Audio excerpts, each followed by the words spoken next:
stages. Who was the band? And they go, well, the smallest band, and this is the singer, man. He goes, smallest band's H2O. Yeah. It just so happened that I was managing H2O as well as Lilas and Jake at that time. And I go, oh, this is going to go down good. You have to tell them. I go, why don't you go tell him? And he actually had the balls to walk up and tell H2O, was also hanging out with all of you and Rancid and everything. And we're like, you guys need to get off the main stage. We're going to start there tomorrow.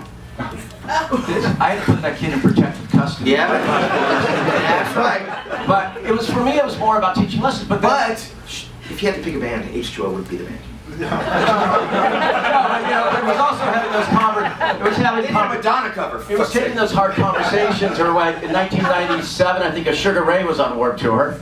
They were on a 1-foot stage. They were selling 70,000 records a week at that point. Everyone was yelling at me to move them to a main stage, and I'm like, dude, like I'm not doing it. Like if they have to leave the tour, I totally understand. The smallest band that year would have been Blink-182, and.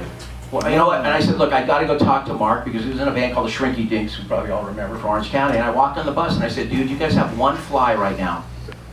That might be your only hit. You better write 2 or 3 of those before you try to move up to that main stage. And I give him credit because he stayed and played on that 1-foot stage. Yeah, that so whole it's summer. Sum 41. A lot of bands. Yeah, a lot of stuff. And that's the thing. So really, but I'd only, like we called it, Alien Ant Farm. 3,436 bands were doing this big research on Warped Tour. But you also told.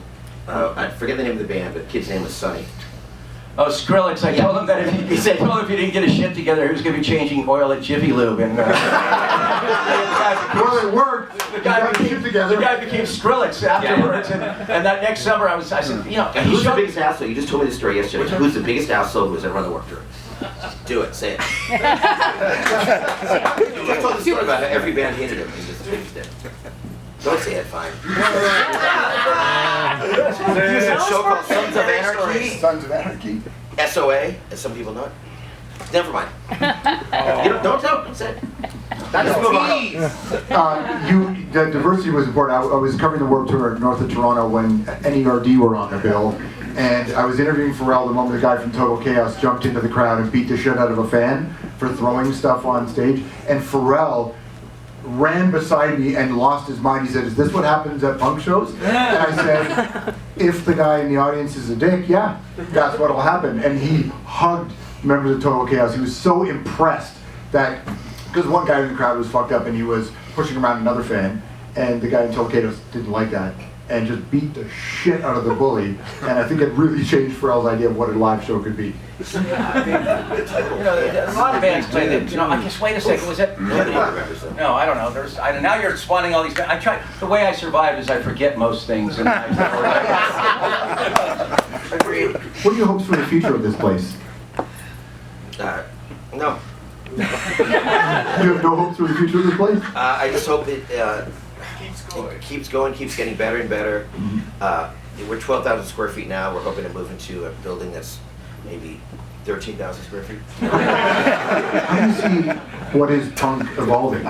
Jennifer was talking about it being an energy. How are you seeing it evolving? I see it, like the Dollheads. I don't think punk just got bigger, but bands still play for the right reasons. They just want to play music, and they're not very good. That's what you can do. You can be in a punk band. You don't have to know how to play.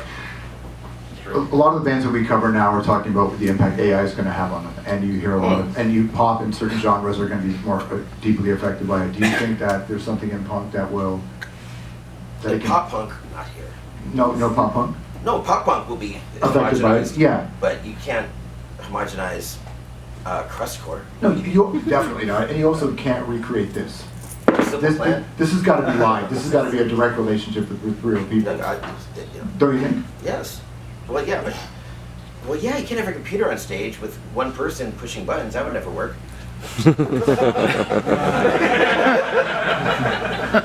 Sometimes it works. Just not in this genre.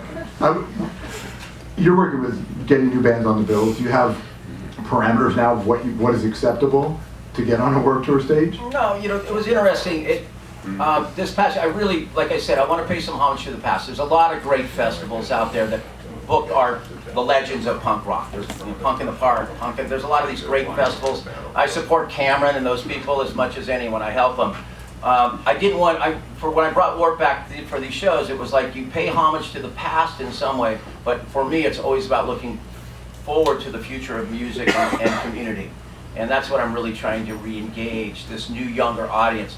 Give them a good ticket price. When I came back, I know ticket prices are not $15 like the first Warp Tour, but I said $149.99 two-day festival price, including fees. You know, when you see festivals now charging $400, $500 for 2 days or higher or 1 day, I was like, we're now alienating 90% of the people that will be able to go and explore new music sometimes at these events. So timing could be good. I guess sometimes I have timing with the economy, but you know what? It was interesting to come back, and I never expected the response to sell 40,000 tickets a day in DC without announcing a band, 81,000 in Long Beach, and we're about 80,000 tickets in Florida. And I said, it's all about, and I think most of those people, it might be their big days of the summer, so I got to deliver that and bring back as much of that Warped Tour. The bands will be in the tents. We're doing the canned food drives. We're doing non-profits. We're having an acoustic stage. You know, we're doing all these things that you don't really see at a lot of the festivals, right? The Kneecap are doing, that there's so much of what they're doing that even though it's also heavily influenced by hip hop, it's very punk in its core in a lot of ways. The bands that you're seeing now, who you would have influenced. I like to not really think about it that much. You know, I don't think about really punk rock as a music source. I think of it as an energy of disruption, and it floats through so many genres right now. I think we've given to so many genres of art, even in performance, that it goes beyond just like Amyl and the Sniffers are an incredible band doing incredible things, but so many artists are out there doing great stuff. I just produced this band called the Dollheads from Vegas. Yeah. They're playing today, right? Yeah. And I went to a studio on the east side. It was, they're 14, 15, 17, and amazing band. And they're playing in the garage and they're just rocking out. And it's, oh, right, this is punk rock. This is how we all started. So it was just wonderful to see them and how excited they are to play. Joan Jett was their favorite, band, L7, and they're just rocking out. I just had a good time. When I produced Fishbone, I was like, man, these guys are old. And Dollheads, it's cool. It was really fun for me. You have Joan Jett. Once you get past that first room, Joan Jett is right there with the Ramones in that very first walkway. Yep. She's the coolest person in rock and roll. In rock and roll. Yeah, in the whole business. And 1974 is when both those bands were formed, roughly, right? Runaways and Ramones both put out records the same year. And so she's really important to this. Yeah, but the Ramones record is better. Yeah. Joan Jett, important to you? Important, as is Patti Smith, who's also represented in that first room. Yeah. Yeah, And the artists that helped create these looks, like Arturo Vega and other people are in that room also. Yeah. Vivian. I know that's not what you were asking. No, I'm asking, I don't want an answer that I want your answer. Yeah. But Joan Jett, the Runaways were the most important. Yeah. Because first all-girl rock band, and they did it themselves. Yeah. Did they? Yeah, King Valley is a I fucking think that shithead. they did what they had to do. They did what they needed to do at the time. Yeah. And it made sense to me. No, what I meant to say is when she put out I Love Rock and Roll, all 23 major labels turned her down, and she had a 10 million single sale. She sold 10 million records on Blackheart Records. Yeah. As an That indie. she did that on her own. Yeah. And That's incredible. That is incredible. yeah, I mean, that Ramones logo's Arturo, right? And I think that's the key to this too, is that the community that it built and the fans, so many of you here who form a big part of your life, even if you don't make music in some way, it would impact you. You got a lot of shit on the Warped Tour when you brought bands Got a lot up. of shit doing everything.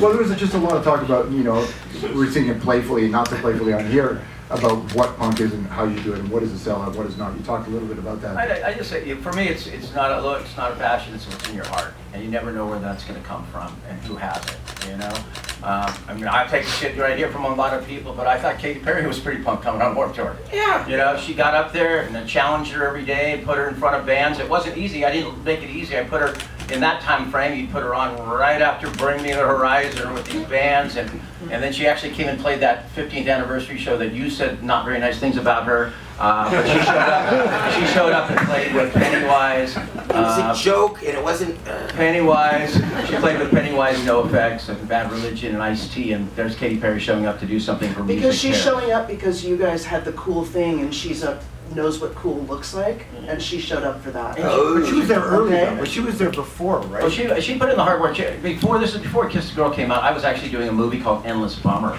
It was a soundtrack, and Joan Jett was in the movie, Keith Morris was in the movie, Lee Bing was in the movie. It was about a stolen surfboard, and I needed a song. So I actually was in New York, bouncing around, talking about warp, seeing what was going on. And I asked a guy named Jason Flom, do you have anything from like the 1982, 83 time frame? I'm looking for songs. And he goes, well, I got this girl, Katy Perry, she did a Outfield, Use Your Love was a song. Gosh, she's getting too much credit. Cover, and you know, and he goes, I'll sell you a song for $500 for the movie. And I said, sure. And I said, ask her what else she did, and he goes, well, she's been dropped a few times. She has a song, You're So Gay, the video. And I go, you know what? I think she'd kind of cool on Warped Tour. And he was like, what? I go, I just kind of got a feeling, I always like to shake it up. Because if you just put the same thing on Warped Tour, you had to make it as eclectic as possible. Like Jeffree Star. What? Jeffree Star. Well, Jeffree Star was probably... Who are the uncool bands on the Warped Tour? Who are the bands that? I think the band, you Or know, the and I don't people know who that. sang The only for one bands. was, the only uncool band was Alien Ant Farm. Yeah, that's one of them. Well, Let me tell you what Kevin did. because Alien Ant Farm had that hit song, Smooth Operator, or not Smooth Smooth, no, that's Sade. Michael Jackson. Michael Jackson Yeah. song. And Sade on the work. Sade would be punk rock, but I can tell the story. he walked up to my bus and he said, man, our song's like #1, you know, dude, you gotta let us like move up to the main stage. And I